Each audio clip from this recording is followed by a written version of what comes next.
ওং তস্मै নমঃ ভগবতে ত্রিগুণায় গুণাত্মনে কেবলায় দ্বিতীয়ায় গুরুবে ব্রহ্মমূর্তয়ে জ্ঞান শক্তি সমারূঢ়ং তত্ত্বমালা বিভূষিতম ভুক্তি মুক্তি প্রদাতারং তস্मै শ্রী গুরুবে নমঃ। মুকং করোতি বাচালং পঙ্গুং লঙ্ঘয়তে গিরিম যৎকৃপা তমহং বন্দে পরমানন্দ মাধবম। জয় গুরু, জয় গুরু, জয় গুরু। আসামবঙ্গীয় সারস্বত মঠ প্রতিষ্ঠাতা সদ্গুরু শ্রী শ্রী 108 স্বামী নিগমানন্দ সরস্বতীর পরমহংসদেবের অন্যতম শিষ্য শ্রীমৎ স্বামী শিবানন্দ সরস্বতী প্রণীত বৈদিক ধারা অনুযায়ী নূতন ভাষ্য এবং শাঙ্কর ভাষ্য, রামানুজ ভাষ্য ও মাধ্য ভাষ্য সহ ঈশ উপনিষদ গ্রন্থ থেকে পাঠ। ঠাকুর, তোমার শ্রী গ্রন্থ পাঠ তোমার শ্রীচরণেই সমর্পণ করিলাম। নত্তা নিগমানন্দস্য গুরু শ্রী পাদ পঙ্কজম তনুমি তৎকথামৃতম তপ্ত জীবন শীতলম। জয় গুরু, জয় গুরু, জয় গুরু। পূর্বপাঠের পর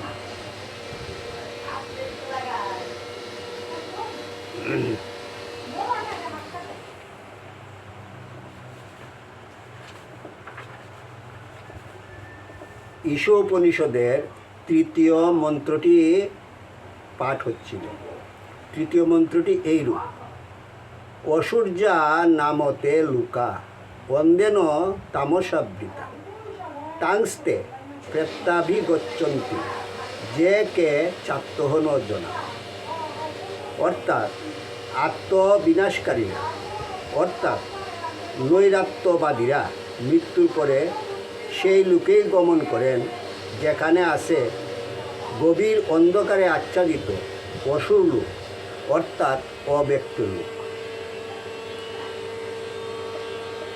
এখানে আত্মহত জনা মন্ত্র কথাটির ভাষ্য।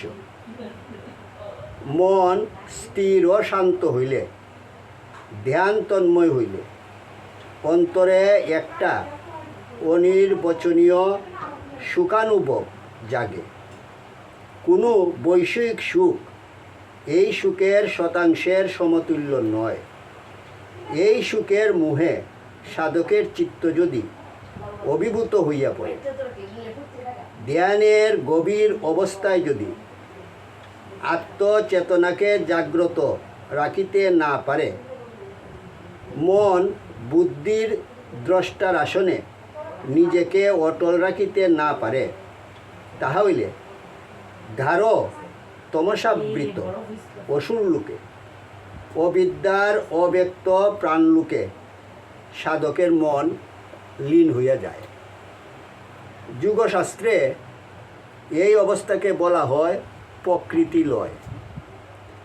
সাধনার এই স্তরে উঠিয়া সাধকের মৃত্যু হইলে সাধক এই প্রকৃতি লয় অবস্থা প্রাপ্ত হয়। সাধারণ অবিদ্যাগ্রস্ত মানুষ জন্ম মৃত্যুর নিয়মের অধীনে মৃত্যুর পর নির্দিষ্ট সময় অন্তে তাহাদের জন্মগ্রহণ করিতে হয়। কিন্তু প্রকৃতি লয় অবস্থা প্রাপ্ত সাধকেরা এই নিয়মের বাহিরে। প্রকৃতির প্রাকৃত সৃষ্টি অর্থাৎ অধত্রিলোকীর সৃষ্টিলীলা যতদিন অব্যাহত থাকে, যতদিন মহাপ্রলয় না হয়, মহাপ্রলয়ের পরও প্রকৃতির মহানিদ্রা যতদিন শেষ না হয়, প্রকৃতির এই মহানিদ্রা অন্তে নূতন সৃষ্টি আরম্ভ না হয়, ততদিন প্রাণের ওই অব্যক্ত অবস্থার মাঝে, অবিদ্যার লয়স্থানের মাঝে, অধত্রিলোকীর সুষুপ্তি অবস্থার মধ্যে সাধককে লীন থাকিতে হয়। সুতরাং প্রকৃতিলয়ের এই শোচনীয় অবস্থা সম্বন্ধে সাধকের অবহিত থাকা প্রয়োজন। প্রত্যেই আমরা কিছু সময় সুষুপ্তি অর্থাৎ গভীর নিদ্রা সুখ অনুভব করি। এই সুষুপ্তি অবস্থায় পার্থিব কোনো সুখ দুঃখের বোধ থাকে না। এই সুষুপ্তি অবস্থায় একটা অব্যক্ত তামসিক আনন্দ অনুভূতির মাঝে আমাদের চিত্ত বিলীন থাকে। এইরূপ দীর্ঘস্থায়ী সুষুপ্তি অবস্থা যেমন আমাদের কাম্য নয়, তেমনি অবিদ্যার অব্যক্ত ভূমিতে একটা সুখ দুঃখের অতীত তামসিক আনন্দের মাঝে কোটি কোটি কল্প লীন থাকাও সাধকের কাম্য নয়। এই জন্যই গভীর তমসাবৃত অসুরলোক সম্বন্ধে এই মন্ত্রের ঋষি সাধককে বিশেষভাবে সচেতন করিয়া দিতেছেন। ধ্যানের মাঝে আত্মচেতনাকে অভিভূত হইতে দিও না। আত্মচেতনা অভিভূত হইয়া পড়িলে, প্রকৃতি কবলিত হইয়া পড়িলে অন্ধতম লোকে অবিদ্যার অব্যক্ত ভূমিতে গিয়া তুমি আবদ্ধ হইয়া পড়িবে। দেবযান পথ, আলোর পথ, জ্যোতির পথ তুমি হারাইয়া ফেলিবে। সুতরাং মৃত্যুর পর যাহাতে ঐরূপ আত্মহত্যা তুল্য সর্বনাশের পথে তোমাকে গমন করিতে না হয়, সেই বিষয়ে সতর্ক হইও। সহজিয়া সাধকেরা তাহাদের সহজ ভাষায় এই বেদসত্যকেই নিম্নলিখিত বাণীতে প্রকাশ করিয়াছেন। তিমির আধারে যে হইয়াছে পার, সহজে জানাচ্ছে সে। এই তিমির আধার, এই অন্ধ তমসাবৃত অবিদ্যাভূমি যে পার হইয়াছে, সহজকে অর্থাৎ সত্যস্বরূপ ভগবানকে সেই শুধু জানিতে পারে। উপনিষদের ঋষি অন্যত্র এই বিষয়ে আরও সুস্পষ্টভাবে বলিয়াছেন, শৃণ্বন্তু বিশ্বে অমৃতস্য পুত্রা যে ধামানি দিব্যানি তস্তু বেদাহ মেতং পুরুষং মহান্তং আদিত্যবর্ণং তমস পরস্তাৎ। হে বিশ্ববাসী, অবহিত চিত্তে শুনো, তোমরা অমৃতের পুত্র, পরমাত্মার সত্তাতেই তোমরা সত্তাবান। তোমরা নারায়ণের জীবন্ত বিগ্রহ। তোমরা অবিদ্যাশক্তির খেলার পুতুল নও। অবিদ্যার অধীন হইয়া, সররিপুর অধীন হইয়া, অজ্ঞানে আচ্ছন্ন তাকিয়া পশুর মতো জীবনযাপন তোমাদের পক্ষে অগৌরবের। এই অজ্ঞান অধ্যুষিত প্রাকৃত জগতে অবিদ্যার দ্বারা কবলিত হইয়া থাকাই তোমাদের জীবনের নিয়তি নয়। এই অজ্ঞানাচ্ছন্ন অবিদ্যালোকের ঊর্ধ্বে আছে জরা মৃত্যুর অতীত দিব্যলোক। তোমরা সেই দিব্যধামেরই অভিযাত্রী। যিনি বিশ্বাত্মা, যিনি সর্বভূতের পরমাত্মা, সেই মহান পুরুষের তত্ত্ব, সেই মহান পুরুষের স্বরূপ আমি জানিয়াছি। তিনি আদিত্যবর্ণ, তিনি তম বা অন্ধকারের অতীত। অবিদ্যার অন্ধকার পার হইতে পারিলে তবেই তাহাকে আস্বাদন করা যায়। অবিদ্যাভূমির ওপারে আছে দিব্যধাম, উহাই আমাদের স্বধাম।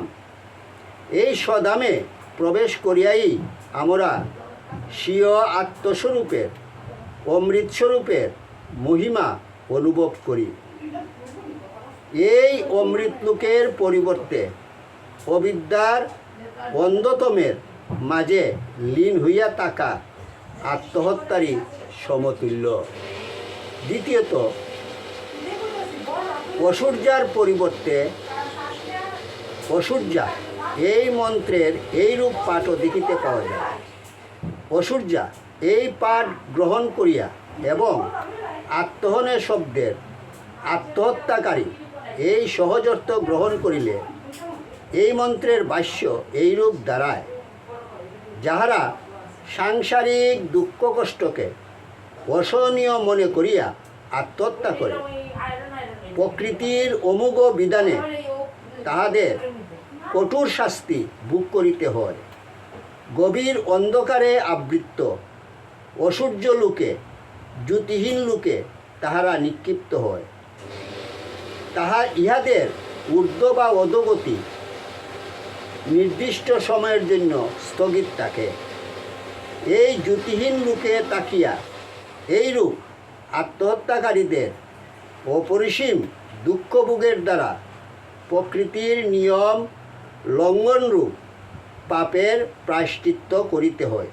এই জন্যই আত্মহত্যা মহাপাপ বলিয়া শাস্ত্রে বিঘোষিত হইয়াছে। জাগতিক দুঃখ কষ্টকে জয় করিবার চেষ্টা না করিয়া উহা হইতে অব্যাহতি লাভের জন্য যাহারা আত্মহত্যা করে তাহারা কাপুরুষ। এই কাপুরুষরা নিন্দারও অযোগ্য। ক্রমশ পাঠ করা হইবে। ওং যদস্করং পরিভ্রষ্টং মাত্রাহীনঞ্চ যদ্ভবেৎ তৎসর্বং ক্ষমতাং দেব প্রসীদ পরমেশ্বর। সর্বে ভবন্তু সুখিনঃ, সর্বে সন্তু নিরাময়া, সর্বে ভদ্রাণি পশ্যন্তু মা কষ্টিত দুঃখভাগ ভবেৎ। ওম শান্তি শান্তি শান্তি। হরি ওম তৎসৎ।